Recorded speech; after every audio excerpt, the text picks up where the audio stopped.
Жарқыраған күннің де, дөңгеленген жердің де өз өлшемі бар. Сондай-ақ, кез келген тірі тіршіліктің де өз тоқтамы бар. Адам бұл дүниеге қонақ. Әр атқан таң өмір дәптерінен бір парақ. Адам өмірі жазылған бір сөйлем іспетті десек, соның нүктесі фәни дүниеде қойылары сөзсіз. Мәселен, сол сөйлемнің қалай жазылған мазмұнында болып тұр ғой.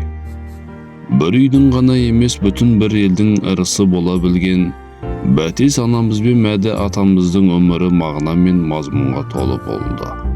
Олар үшін байлық, жүректегі мейірім, қазына, қара шаңырақтан қалған тәрбие, шаттық, бір-біріне деген сүйіспеншіліктен тұрды.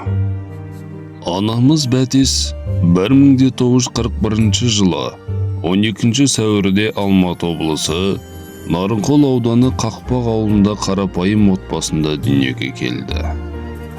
Орта мектеп қабырғасын 1948-1954 жылы аралығында Қақпақ ауылында бітіріп, 1960-63 жылдары Алматы қаласындағы байланыс техникумында білімін одан әрі жалғастырды.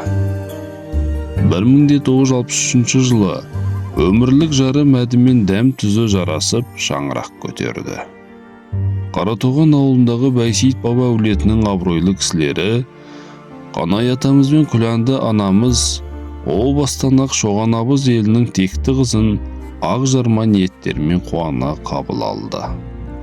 Бәтес анамызды қос қарияның қас-қабағын бағып, келіндік міндетін мүлтіксіз атқара жүріп, отбасы ошақ қасында бүршік атып, бұтақ жаяды. Алғашқы еңбек жолында осы ауылдың поштасынан бастайды. Аядай ғана ауылдан бастау алған еңбек жолы кейіннен Жамбыл ауылында, Нарынқол селосында, Қарасаз ауылдарында жалғасын табады. Еңбек адамның абыройы, тіршіліктің тірегі десек, ештеңеден қашпайтын, қиындықтан қорықпайтын, әр істі бар ынтасы мен жүрек қалауымен атқарып, бастаған ісін соңына дейін жеткізбей тынбайтын Бәтес анамыз, жетістікке жету жолын ғана емес, шынайы адамдықтың болмысын да көрсете білді. Өзгелерге үлгі бола жүріп, Саржаз ауылында абыроймен зейнеткерлікке шықты. 1994 жылы Алматы қаласына отбасымен көшіп келіп, ендігі өмірін өнегемен өрнектеуге тырысты. Қай жерде жүрсе де, сол ортаның шырайын кіргізіп жүретін Бәтес анамыз қашан да белсенді, өмірге ғашық жан еді.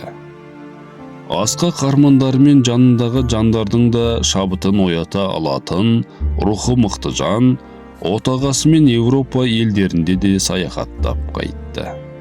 Мәді әкеміз үлкен қызметтер атқара жүріп, 2020 жылдың 1 шілдесінде дүниеден өтті.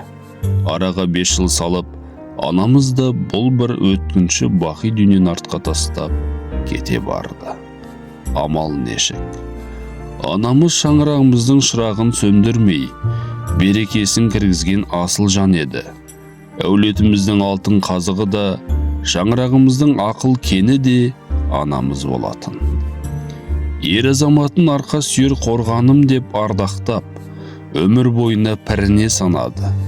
Ерді ер ететін әйел деген даналықтың мәнін өмірмен дәлелдеген асыл анамыз, әкемізді өзі құрметтеп қана қоймай, сол құрметті балаларының да жүрегіне ұялата білді. Ұрпағына да сыйлата білді. Әрбір ісіне сеніммен қарап, әр қадамына демеу болып, үнсіз қолдау көрсетіп отыратын еді. Жақсы әйел ырыс, жаман әйел ұрыс деген халық сөзі бекер айтылмаған. Анамыздың парасаты мен сабырының арқасында әкемізде жағасы кірлемеген күйі, көңілі алаңсыз, абыроймен еңбек етіп, елге қызмет атқарды. Бұл анамыздың даналығы мен көрегендігінің белгісі еді. Ана көрген томпішер, әке көрген оғжанар деген халық даналығы да бекер айтылмаса керек. Осындай абзал ананың тәрбиесін көріп өскен ұл-қыздары Бүгінде әр салада адал еңбегімен танылып, елдің алғысына бөленіп жүр. Ата-анасына дарытқан иман мен ізгілік, сабыр мен сыйластықты өздерінің өмірлік темір қазығына айналдырған балаларының бірі басшылық қызмет атқарса, енді бірі өздерінің жеке кәсіптерін дөңгелетуде. Ана жүрегі мейірімнің шексіз теңізі.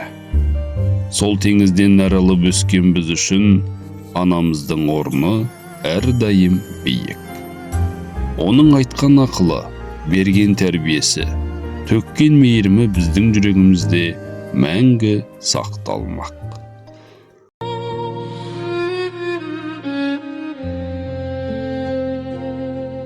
Аллаға деген иманымен, балаларына деген махаббатымен, баршаға деген мейіріммен артына ақ батасын қалдырып, жылы жүрегімен адал жолдың артындағы ұрпақтарына аманаттап кеткен анамыздың жаны жәннаттан, иманы сауаптан болсын.